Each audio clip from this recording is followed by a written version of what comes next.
We know that Real Madrid and Vinicius Jr.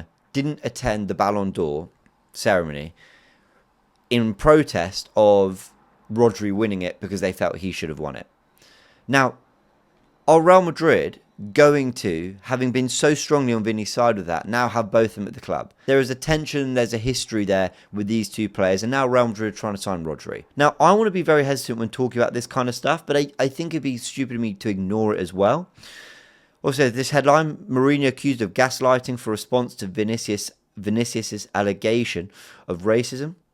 The Benfica manager criticised strongly by Kick It Out and UEFA investigating the Real Madrid players' claims. That came back earlier in the year.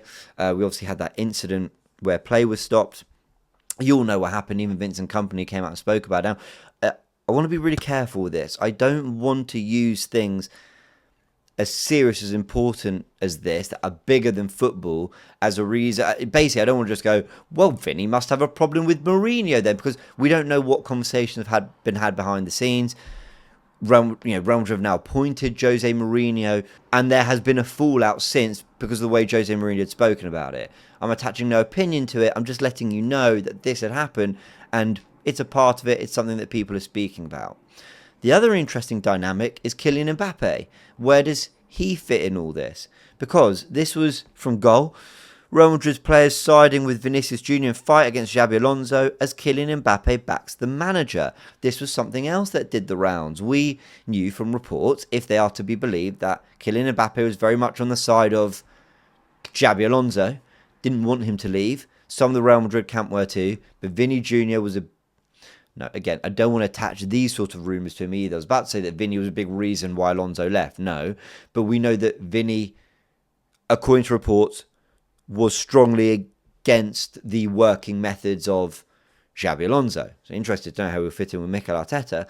But I've no doubt he wants to play, or would want to play, for a manager like Mikel Arteta who's won the Premier League. So anyway, all this to say that there are other underlying factors here. What's the relationship with Jose Mourinho? How does he feel about the Rodri situation? And the Rodri Ballon d'Or is one thing, but if they're going to spend that kind of money on Rodri, what does that mean for Vinicius' place at the club as well? You know, do they simply think we can't spend that kind of money on Rodri and we want to do Dear Monday and not sell a player like Vinny who's got 1 year left on his deal? You know, if Rodri's coming in as a Ballon d'Or winner, you've already got a lot of other superstars. Does Vinny feel like he can be the superstar at Arsenal? I don't know. I'm just asking questions. But I think they're fair questions to ask. The Mbappe dynamic. You know, Florentino Perez might have seen what Mbappe was doing at the World Cup and gone, my word, we have an absolute... Yeah, we've got a world beater here, a generational talent. I'm not saying Vinny's not, by the way. And we're struggling to platform him because the dynamic with Vinicius isn't working right now. You know, there's an extraordinary stat that since signing Mbappe and having both Mbappe and Vinny, Real Madrid haven't won a trophy. They haven't won a trophy, not a Copa del Rey, not a Super Cup. That's extraordinary. I don't think they've seen the semi-finals of the Champions League, losing to Arsenal and Bayern Munich in back-to-back years. So there's a world in which Vinny might go, not loving the direction Real Madrid have gone in recently, but also Real Madrid may be going, actually a spine that platforms Rodri and Mbappe is a better balance for us. So there's all these things, there's all these reasons for those out there, for all the doubters saying, no, Arsenal, they can't sign Vinny, they won't do Vinny. Well, I think I've proven that to a degree. I don't have access to the bank account statements, do I? But I think I've shown to a degree that there's plenty of evidence out there that Arsenal can do this. Arsenal wouldn't have let this go out if financially they didn't have a good idea of what it was going to take and whether they could push the boat out and make it happen. But also that there is a significant reason for Vinicius to actually maybe want to leave Real Madrid and for Real Madrid to go, you know what?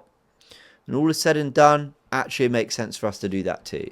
They have lost superstars. As Ozil was considered the best 10 in world football, he wasn't considered what Vinny's considered to be now, but he was considered a world-class number 10, the best in his position. So I suppose the comparisons are very fair. And they let him go and they won the Champions League. So Real Madrid, they do sell. They sold a player of Di Maria's quality and talent, and they moved on. Real Madrid do sell and do bounce back. They do move on from big players and handle it quite well. So they may see Vinny as no different, even though they probably want to keep him. But actually, from Real Madrid and Vinny's perspective, there's plenty of evidence I've touched upon there that suggests that this could definitely be on the cards.